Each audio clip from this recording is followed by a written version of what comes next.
أهل القرية اختفوا تماما.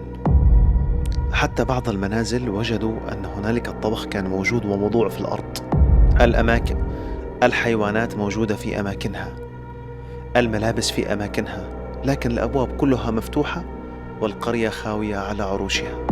وبعض الأساطير تقول أن أهل هذه القرية هم أصلا من الجن يسافروا عبر الزمن. صلوا على سيدنا محمد عليه أفضل الصلاة والسلام. أنا راوي قصة ولست شاهدا عليها، أنا خلدون الحوراني، فلنبدأ. في اليمن كان في قرية تقع بين وديان، قرية تعتبر ممر تجاري هام أو تقع على طريق تجاري هام، يعني اللي رايح بده يمر بهاي القرية واللي جاي بده يجي من هاي القرية، وكانت مركز يعني للراحة أو للتبضع أو للطعام أو للأكل.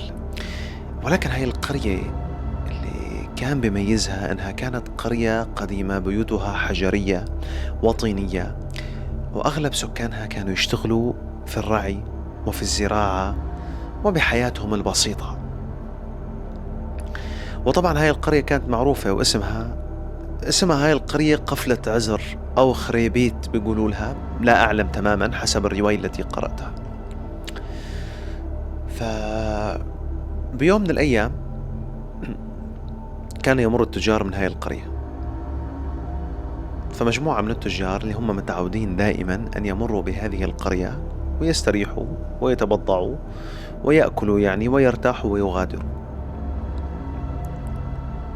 فقررت مجموعة التجار هاي أن تمر بالقرية وترتاح يوم يعني، وتأكل وتتزود ببعض الأمور ومن ثم تغادر. طبعا هذا الكلام في مطلع الخمسينيات أو الستينيات، بهذه الحقبة الزمنية هي حصلت القصة. وفعلا أصبحوا قريبين من القرية وقرروا أن يدخلوها، لكن الغريب وهم متقدمين باتجاه القرية كان في هدوء. يعني بالعادة وهم قادمين باتجاه القرية يكون هنالك صوت أطفال، صوت البياعين المتجولين، يعني أصوات عامة، حركة، صوت المزارعين، يعني هنالك حركة، هنالك روح. لكن هاي المرة كانوا عم يتقدموا باتجاه القرية وكل ما له الصوت عم يختفي. كل ما يقربوا الصوت يختفي، كل ما يقربوا يصير الجو هادئ أكثر، إلى أن دخلوا بوابة القرية فإذا ما في أي صوت بالقرية. الصدمة الكبرى أنهم عندما دخلوا بوابة القرية وطلعوا على يمينهم وعلى يسارهم وجدوا أن كل الأبواب في أحد الأحياء مفتوحة، فأصابهم نوع من أنواع الخوف، فبدأوا يقتربوا فوجدوا أن لا يوجد أحد في البيوت، وأن البيوت مفتوحة وما فيها أي أحد من السكان. هذا في بداية القرية. فقالوا ربما هذا الحي أهله ذهبوا إلى داخل القرية أو عندهم عمل، فكملوا بطريقهم فوجدوا أن المحلات على الطرقات أيضا مفتوحة وما فيها أحد، وأن هنالك بعض من بسطات البيض وبسطات اللبن ما في حدا واقف عندها، فاضية تماما، خاوية على عروشها. فهؤلاء الجماعة انتابهم الذعر، خافوا، فغادروا من القرية وراحوا جابوا معهم ناس وإجوا وأخبروا بقية الناس اللي حواليهم، قالوا لهم أن القصة 1 2 3. وفعلا جاء حشد كبير من الناس والمسؤولين والكبار ودخلوا إلى القرية، لم يجدوا أحد، القرية فارغة تماما لا يوجد فيها أحد، البيوت مفتوحة، البسطات في الشوارع، في بعض البيوت وجدوا أن الطعام ما زال موجود في مكانه، أبريق الشاي موجود في مكانه، الملابس موجودة في مكانها. يعني تقول أنه أهل المنطقة تركوا القرية من دقائق ولم يتركوها منذ وقت.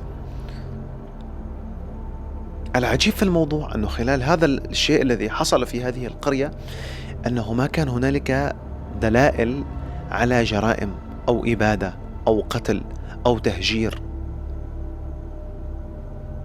يعني فجأة كانت القرية تعيش في الحياة، فجأة أصبحت القرية خالية، اختفى كل سكانها.